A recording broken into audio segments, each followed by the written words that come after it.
Okay, you guys, what is up? The King of Lightning is here today to do Hunter x Hunter 2011 episode 60 review. Now, before I get started, look down in the description below for the link to this week's episode of Hunter x Hunter. Now, that being said, this week's episode of Hunter x Hunter 2011 episode 60, it was a fairly simple, it really was, simple episode. Basically, it can be broken down into like three main sections. The first section is the screening, which Killua and Gon take part in. The second section is the departure of both Kurapika and Leorio. Kurapika departed before the screening. Leorio departed after the screening in order to do their own journeys, to complete their own tasks that they had ahead of them. Because remember, even though Gon and Killua, if you would say, are like the main characters, the fact here is that the other main characters have separate goals, separate agendas that separate themselves from Gon and Killua. Like Leorio wants to become a doctor, and then thus he has to go through the med school and 4 years of training. And then Kurapika has to go and actually find the Kurta clan eyes, and do that kind of task ahead of him. So that's what they're doing right now. And then the last portion is actually going and getting inside, Gon getting inside the Greed Island game for the first time. So very simple. Once again, the first portion is the screening, the second portion is the departure, and the third portion is the actual entry to the Greed Island game. Now, for the first portion was basically the screening, and basically we see, I forgot how many hundred, like there was like a lot of Nen users there, quite a bit, over 100 I believe so.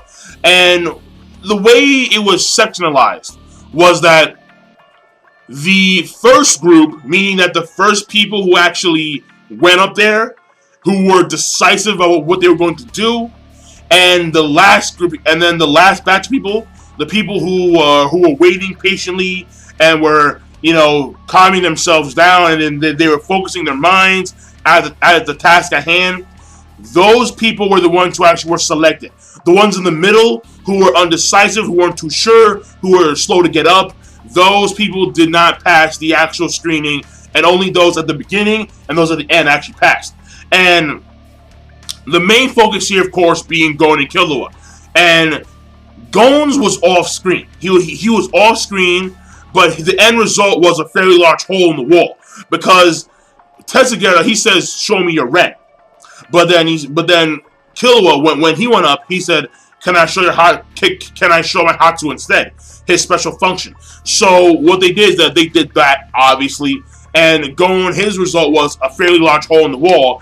And for Killua, he actually discharges a bunch of electricity, showing that he's able to actually convert his Nen aura, his Ren, into electricity, into actual, if you would, lightning.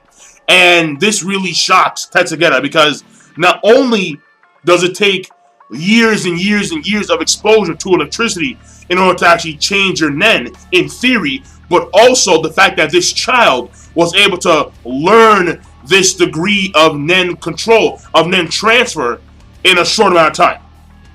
And then when it came to Gon, he was shocked because Gon made a big ass hole in the fucking wall, and he's like, yo, these kids in 4 days can learn this much. Not only are they talented, but also they have great potential. And Tetsugera, seeing that, has decided to put Gon and Killua into the roster of people who are going to enter the Greed Island game, alongside with the main girl of this arc, which I won't spoil a name for you. Also, a bunch of people who have importance here and there. One guy in particular has a lot of importance, but I'm not gonna say his name. I'm not gonna hint at it, because if I do, it's going to ruin the Greed Island game for you in a way. But still, one character aside from Gon, Killua, and that one girl with the pigtails. Well, one character has a lot of importance, a lot of foundation when it comes to the overall story.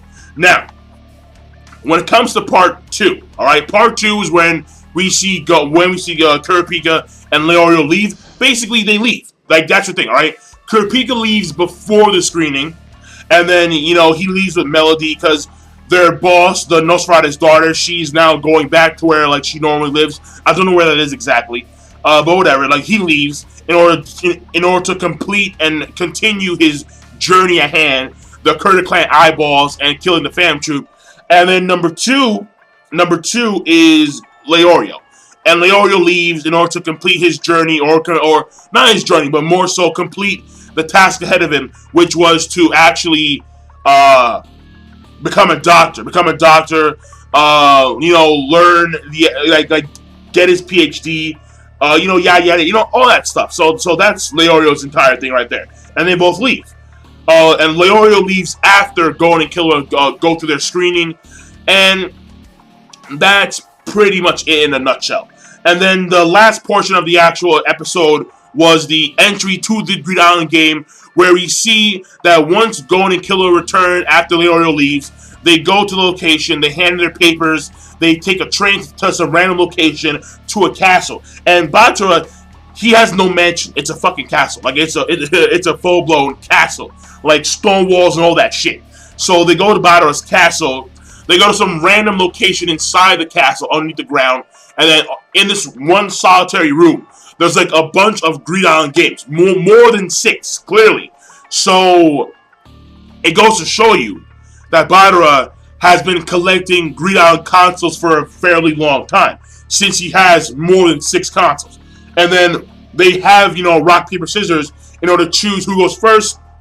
Gon wins, and Killer was like number 17, whatever. And what ends up happening here is that so Gon is the first one to actually enter the game. He has the ring, and he has the book. He has the ring, and he has the memory card, which he got from Gin, in that one box in the past arc.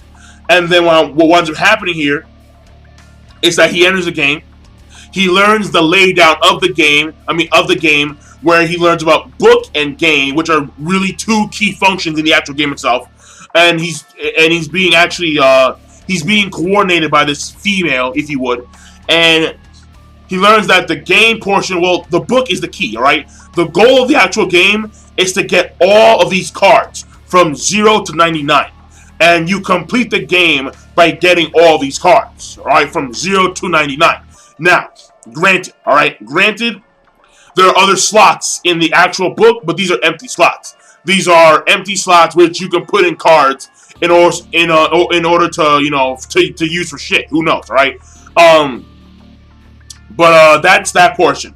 And then when it comes to the actual gain portion, so that was book. Gain is where you actually take a card, and then the card can actually become the item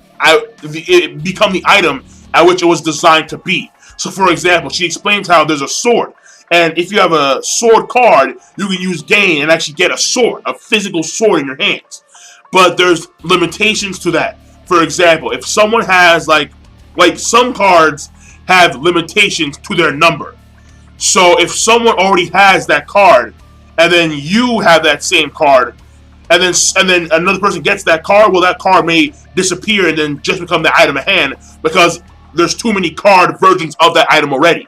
So, and also, there is a notion where if you yourself have too many versions of that card, then you can't use that card. Like, for example, if you have 4 swords, and then you have a 5th sword, that 5th sword may not activate because there's too many swords already. So, all that kind of stuff. But basically, they'll get more in depth when they explain the whole entire functions of the book and the game. But the book and the game functions are actually key functions of Greed Island itself. And then as Gon is leaving, he hears, his ring glows. And then the girl he's actually talking to, she starts to glow up. And then she tells him that there's a message from Gin to him. And then Gin talks about how, he says, Gon, I'm happy you made it here, but if you're looking for clues about me in this game, you won't find any. And then that's when Gon starts to walk down the actual steps. And then Gin is talking about how just simply enjoy the game, embrace it, enjoy it, and you won't be able to leave unless you find a particular item. So, right then and there, and then Gon actually, he